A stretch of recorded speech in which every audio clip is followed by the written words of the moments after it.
Welcome to Hard Talk from Johannesburg. I'm Stephen Sackur. For 29 years, South Africa's national politics has been dominated by the African National Congress. But right now, the ANC is in big trouble. A protracted energy crisis is doing further damage to an economy already hit by shocking levels of unemployment, inequality, and corruption. Now, if the ANC is faltering, who is best placed to offer an alternative? Well, my guest today is Julius Malema, leader of the radical populist economic freedom fighters. If Malema were to get even a share of power, what would that mean for South Africa?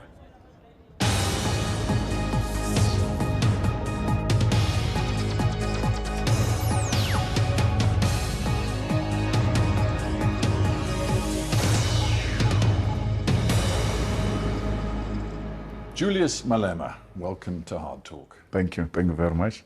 It's a pleasure to talk to you, Mr. Malema. We are speaking as South Africa is in the middle of an energy crisis. It seems set to get worse. What do you think it is doing to this country?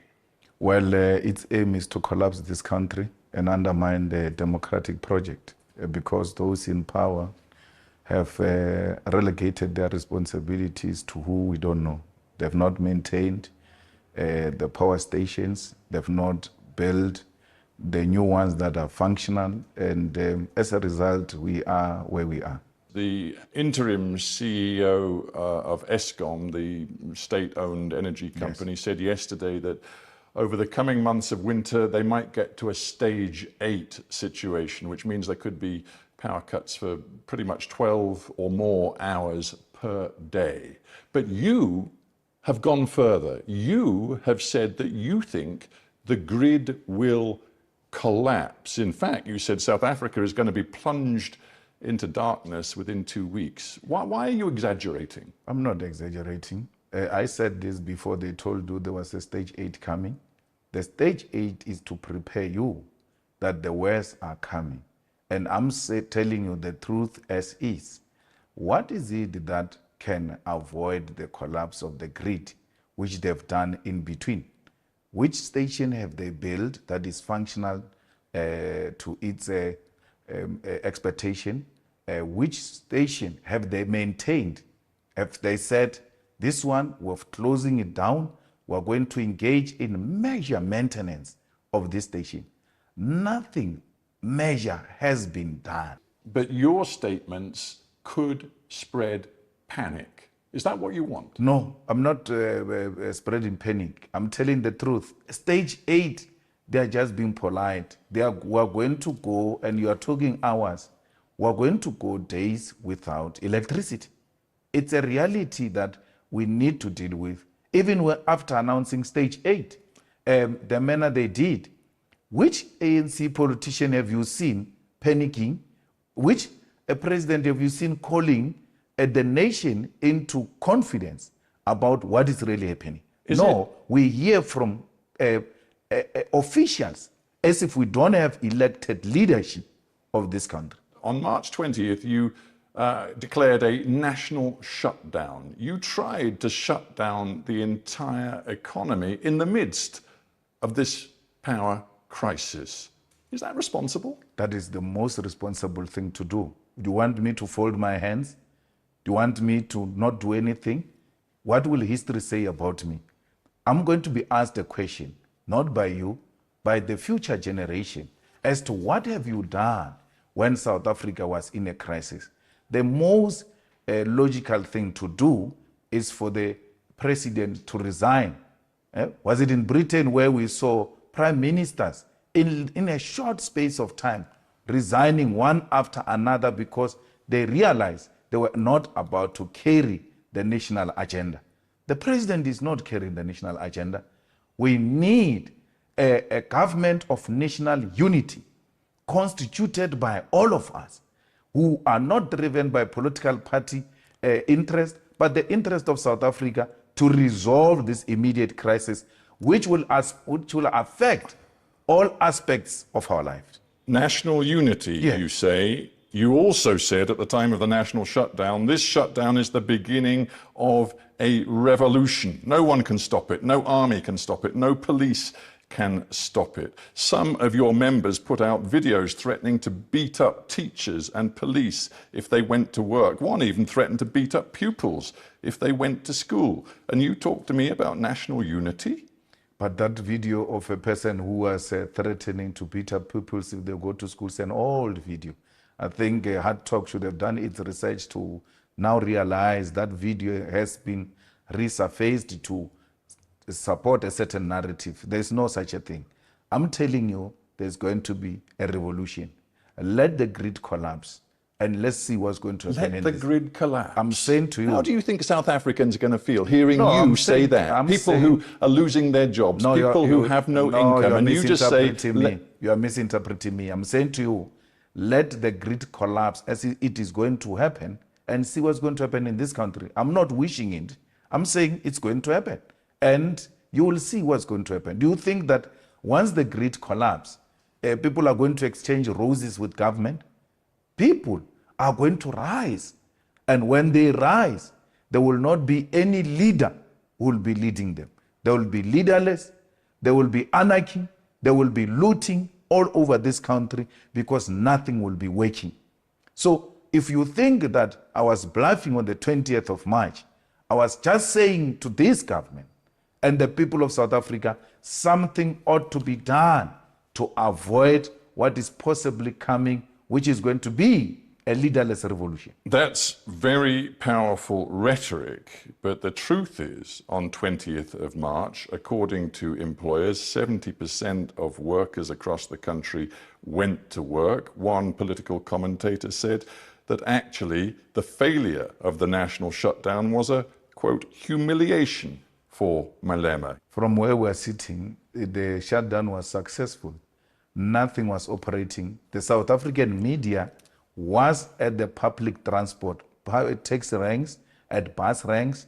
The taxi drivers themselves, the bus drivers themselves have said, we showed up, but there are no people. So if you are going to listen to a desktop, possibly a racist analysis of wanting to undermine the narrative of the success of the shutdown, then that's your own baby to nest. But the reality is that nothing functioned on that day. You can go to the public broadcaster, you can go to independent media outlets in South Africa to give you the footage of the day, every corner. And what even makes me happy is that even in the rural areas, where normally the revolution never takes place, the people were out in their numbers saying, enough, it's enough.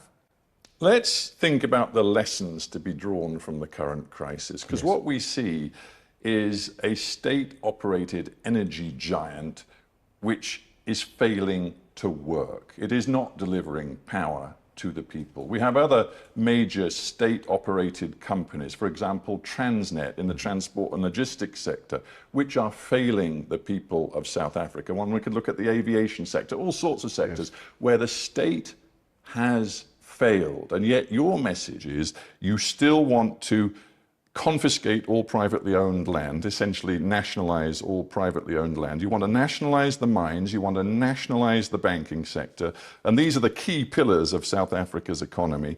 You want them all in state hands, and you, Julius Malema, are saying to the South African people, elect me, and I and my associates in the economic freedom fighters will run this economy. Absolutely. You know, 95% of South Africa is electrified. Do you know that South Africa gets water today? Do you know that South Africans, they're watching a public broadcaster? All these examples I've given you are state-owned. But do you know that we have seen this experiment played out in other countries? I'm thinking of Zimbabwe, I'm thinking of Venezuela, and the model does not look good to many South African people who see it. No, it looks good. We're using it now. We were better off now owning this. It's not like I'm saying, let's go and take Eskom out of the hands of the private sector. We are owning it already. So, and then South Africans have accepted and are happy with what You're owning it already, and it's a complete mess. That's why South Africans are saying Let's get proper people to go and run these institutions. Are you the proper person? I'm a proper guy. I mean, I don't want to go too far back into history, but at various times you failed to actually file a tax return on time. Yeah. You've been accused of different financial offences. You've never been convicted, but some of those charges were never brought to court. But you tell South Africans, despite your own history, you are the guy to run their economy. That's why. That's a mind of a lazy person who doesn't do his work. You will have to refer back to 15 years. I've grown up over a period of time, build a solid political party. The only thing you can keep on referring to is what you interviewed me about it 12 years ago. Get something new, my brother. No, I'm very... Show a skill of a hard-working presenter who does his research. You can't falter me. Since I've made my mistakes on tax when I was very young, when I was almost 27 years old, fixed that problem. Today, I'm a 42-year-old married man with children who has taken responsibility and built a solid party to be the third largest party without the support of white monopoly capital and the owners of the South African economy. You keep on referring to old and old things because you are now beginning to sound like a scratched CD. You have every right to tell me you have changed. Tell me of me now. I've been in Parliament for 10 years. Let's take one particular aspect of your policy positions. Yes. Do you think aligning yourself with Vladimir Putin is going to be good for South Africa? But that's what it is now. South Africa is in alliance with Russia, with India, with Brazil, with China. So why are you asking me as if it's some policy that is going to be implemented after I took over? South Africa is in alliance with Russia now. South Africa right now calls itself non-aligned. In the context of the war, but these are two different things. South Africa is an ally of Russia. Now, the second question is, where does South Africa stand on the war? It says I'm a non-aligned in relation to war, but Russia remains South Africa's friend. So we cannot create confusion around there. Don't create an impression that it is Malema who's going to come and create an alliance with Russia. But there are some very specific... Actually, I will go beyond that. I will go beyond the friendship with Russia, and in the war, I will align with Russia, and I will even supply the weapons to Russia. Because Russia is in a war with imperialism, and any agenda that seeks to push back imperialist agendas, it's well within the policies of the EFF. You say, quite clearly, I would arm Vladimir Putin. Yes. You know that the International Criminal Court wants Vladimir Putin to face war crimes charges. It must start with Tony Blair. It must start with George Bush. It must go to Barack Obama. Then it can go to Putin. So let's get this straight. You're saying to me that your policy, if you were in power in South Africa, is quite simple. That your enemy's enemy, and it seems you regard the US and its allies as the enemy, your enemy's enemy is your friend. Never mind if he's a suspected war criminal, never mind if the UN and the ICC say they have compelling evidence of Russian war crimes. You don't care. As far as you're concerned, my enemy's enemy is my friend. You're exaggerating, but another point which you don't want me to go there is that Tony Blair accepted that they were wrong about Saddam Hussein to an extent that he did an apology of a thug, right? You have never called for his arrest.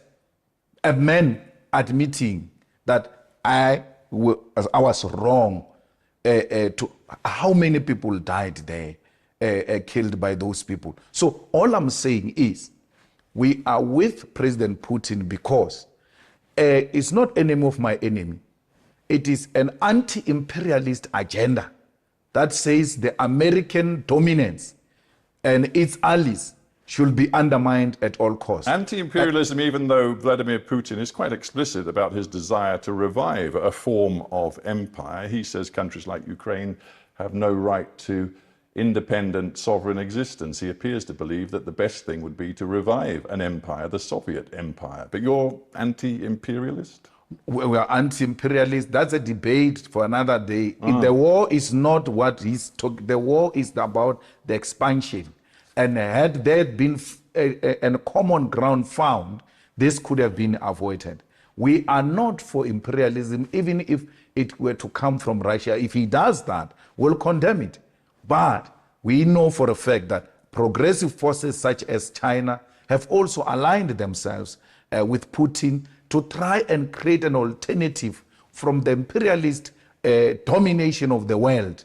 And that's what the EFF is about. You admire China, you admire, it seems, Putin.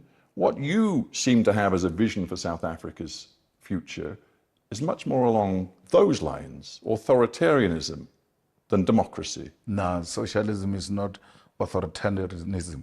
So how can you describe China as progressive? No, it's very progressive. China subscribed to Leninism and Marxism, where the working class control the commanding heights of the economy. And that's what we subscribe for. We are of the means of production being owned and controlled by the states. We want South Africa through the vision and the image of China, where you grow the economy, where you reduce unemployment, where you reduce poverty, and you can't take that away from China. And the state plays the central role with regard to that. That kind of message and the messaging on Russia has seen the rand plunge against the US dollar. Hang on, we see many corporations in South Africa looking at establishing headquarters elsewhere. We see foreign direct investment flatlining in this country. Do you believe that the rhetoric you are using is good for the South African economy? I've been doing this from when you interviewed me 15 years ago, when I was young. And therefore you can't say the rand to dollar crisis today is created by this message that I've been spreading for so many years, from my early ages. And then this but what I'm suggesting is that the new tensions between Washington and the government in South Africa have definitely affected the financial markets. No, it was the crisis as we see it today, as we have this conversation, me and you. It was worsened by the irresponsible utterances by the ambassador of the USA, who just recklessly, without following the diplomatic protocols, went out to make certain allegations about our country, damaging its good image, and then undermining its sovereignty in terms of choosing who its friends are. And today we see the rand being weak because of such utterances. Why would the rand be weakened by a political posture that says this is what we want to be when we take over government? We want a government that will be owned by the corrupt free. I admire China when it comes to how it deals with crime. I admire China when it comes to how it deals with infrastructural development. I admire China on how it has dealt with poverty and unemployment. How would that weaken the rand? Is that not what the investors want for all of us?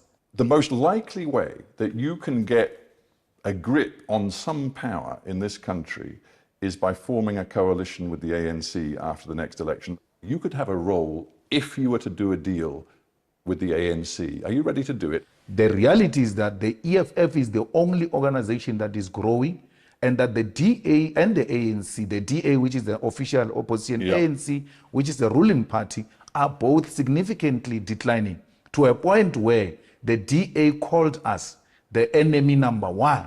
Why did they do so? Their own internal research tells them that the EFF has overtaken you. That's how much our policy position has attracted the people of South Africa. We are not going into coalition for positions. We are going to say anyone who wants to work with us, and we've said this before, and that's why we're not working with anyone in the local governments. If you want to work with us, you are going to expropriate land without compensation. You are going to nationalize the mines. You are going to establish a state-owned bank. You are going to make sure that we fight crime, fire by fire, to make this country a safer place. Those are just but minimal, non-negotiable points that will engage with anyone who wants to work with us. All of that, non-negotiable. Non-negotiable. On that basis, it's hard to imagine you can make a coalition with anyone. ANC was more than willing. Actually, ANC was at a point of signing with us on expropriation of land without compensation. Remember, we even put this in Parliament. How did it pass to a point where Parliament had to do an investigation if the ANC was not agreeing? We were almost at the edge of getting a deal. And some young ANC clowns decided to vote against this. But we are not going to retreat in returning the land back into the hands of our people. And don't tell me about Zimbabwe.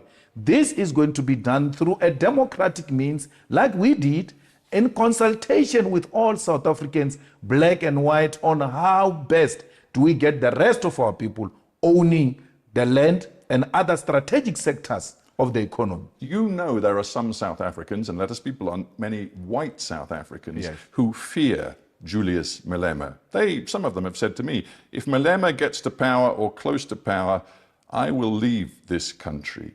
Do you welcome their fear, or do you want to find ways to overcome their fear? I don't welcome their fear. Stephen, they said that about Mandela, the most celebrated Mandela. You're talking about me. They said if Mandela, a prisoner, becomes the president, who will live in this country, and they left. I was in the Vaal River the other day, looking at some of the houses that whites abandoned in 1994 when Mandela became a president. They are not scared of Julius Malema.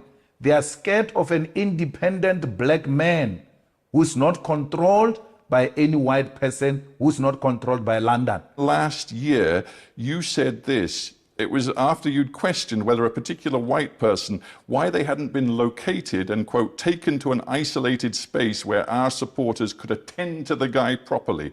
And you went on to say, you must never be scared to kill. A revolution demands that at some point there must be killing, because killing is part of the revolutionary act. Absolutely. This was last year. Absolutely. Absolutely. You can't say you are a revolutionary and then be scared to kill.